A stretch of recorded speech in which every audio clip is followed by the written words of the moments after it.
Nagabhushan foundation के माध्यम से आयोजित नागभूषण पुरस्कार और युवा नागभूषण पुरस्कार के इस समारोह में विशिष्ट अतिथि के रूप में पधारे राष्ट्रीय स्वयंसेवक संघ के सरसंघ चालक परम पूजनीय मोहन जी भागवत, हम सभी के लाडले नेता मार्गदर्शक केंद्रीय मंत्री नितिन जी गडकरी, मेरे सहयोगी राज्य मंत्री आशीष जी जायसवाल, मंच पर उपस्थित सत्कार मूर्ति आदरणीय श्री सत्यनारायण नुआल जी, युवा नागभूषण दक्ष खंते जी, अजय संचेती जी, विलास काळे जी, निशान गांधी जी, सतीश गोयल जी, नागभूषण फाउंडेशन के सभी पदाधिकारी और यहाँ पर उपस्थित सभी बहनों और भाइयों, आज ये बहुत ही हर्ष की बात है कि नागभूषण फाउंडेशन की ओर से हमारे नागपुर का नाम, हमारे नागपुर की शान, जिन्होंने देश में और विश्व में बढ़ाई, ऐसे दो सुपुत्रों का सम्मान आज यहां पर हो रहा है। और विशेष रूप से मुझे इस बात की खुशी है कि सत्यनारायण नुआल जी, जिन्होंने अभी अपनी जीवनी का बखान भी यहां पर किया है, विपरीत परिस्थिति से गुजरते हुए कोई व्यक्ति अपने मेहनत के बलबूते पर किस प्रकार का कार्य कर सकता है, ये उन्होंने हम सभी को इस उनके जीवन पट के माध्यम से बताया है। और विशेष रूप से वे हमेशा जब अपने जीवन के बारे में बताते हैं तो केवल सफलता के बारे में नहीं बताते, जहां कठिनाइयां आई, जहां पर फेलियर्स आए, ऐसी सभी चीजें वो हमेशा कहते हैं। और किस प्रकार से आवश्यकता पड़ी तो प्लेटफॉर्म पर भी सोकर उन्होंने अपने जीवन को दिशा देने का प्रयास किया और धीरे धीरे करते हुए कभी किराए की जगह लेकर, फिर अपनी जगह लेकर, और 65 लाख रुपए के निवेश से फिर अपनी एक कंपनी शुरू करते हुए आज वो कंपनी कहां तक पहुंची है, ये आंकड़ा मैं बता सकता हूं लेकिन गिन नहीं सकता। और ये मात्र उनकी मेहनत के कारण वो कर पाए। और विशेष रूप से मैं इसलिए ये मानता हूं कि उनका कार्य बड़ा है, जिस समय डिफेंस में आने का उन्होंने विचार किया, उस समय कोई ये मानता ही नहीं था कि भारत में डिफेंस के क्षेत्र में प्राइवेट सेक्टर को एंट्री मिलेगी। विशेष रूप से हम सभी लोग जानते हैं कि जिनसे हम बहुत ज़्यादा इंपोर्ट करते थे, उनकी लॉबीज भी इतनी स्ट्रांग थी कि पुरानी सरकारों में कई बार इस प्रकार का विचार होता था, लेकिन उस विचार को समाप्त करने की ताकत उन लोगों में होती थी। और उसके चलते ऐसे जहां पर सामने कुछ दिखाई नहीं देता हो, मंजिल क्या है पता न हो, बावजूद उसके दृढ़ता के साथ नुआल जी ने यह निर्णय किया और फिर एक एक लाइसेंस लेते हुए और अलग अलग प्रकार से उन्होंने अपनी एक जगह बनाई। और विशेष रूप से प्रधानमंत्री मोदी जी की सरकार आने के बाद हमारे देश में मेक इन इंडिया शुरू हुआ और मेक इन इंडिया में भी बहुत बड़े पैमाने पर हमारे जो अलग अलग उद्योजक है, उद्यमी है,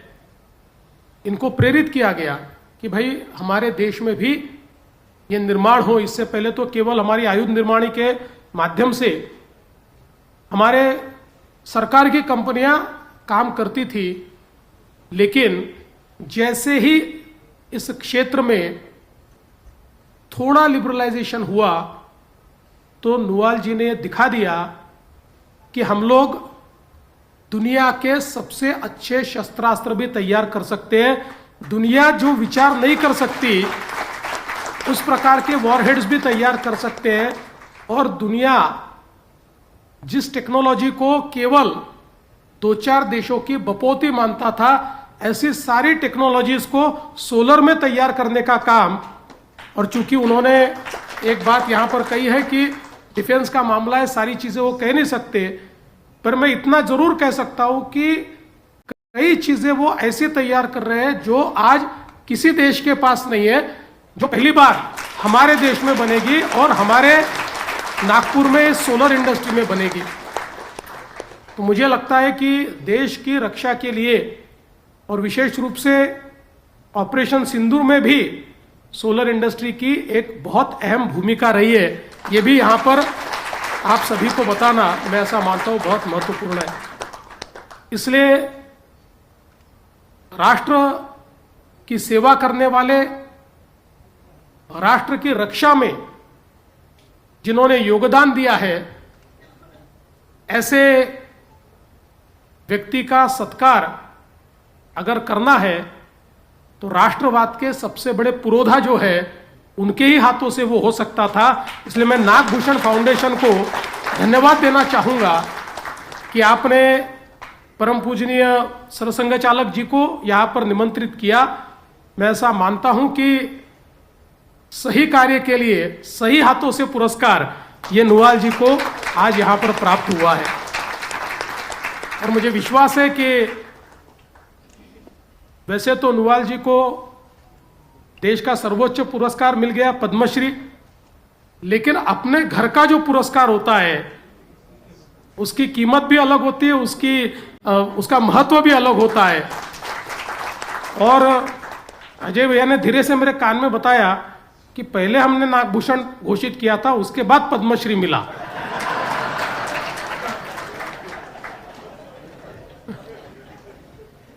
पर ये निश्चित रूप से,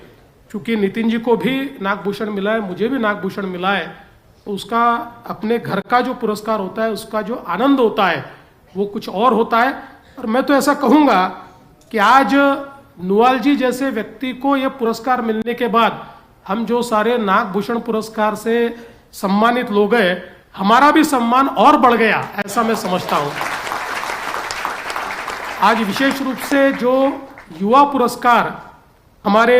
दक्ष खंते इनको मिला है, मुझे ऐसा लगता है कि उनका काम तो प्रेरणादायी है ही, लेकिन उन्होंने यहां जो वक्तव्य दिया उससे भी मुझे प्रेरणा मिली है। बहुत सुंदर तरीके से, बहुत सटीक शब्दों में, नपे तुले भावों के साथ उन्होंने यहां पर जो संदेश दिया है, अपने प्रवास का वर्णन करते हुए जिस प्रकार से उन्होंने उस प्रवास में जिन जिन लोगों ने उनको सहायता किया, उनका धन्यवाद किया है, और अपने माता पिता का जिस प्रकार से उन्होंने उल्लेख किया है, मैं ऐसा मानता हूं कि अगर भारत की नई पीढ़ी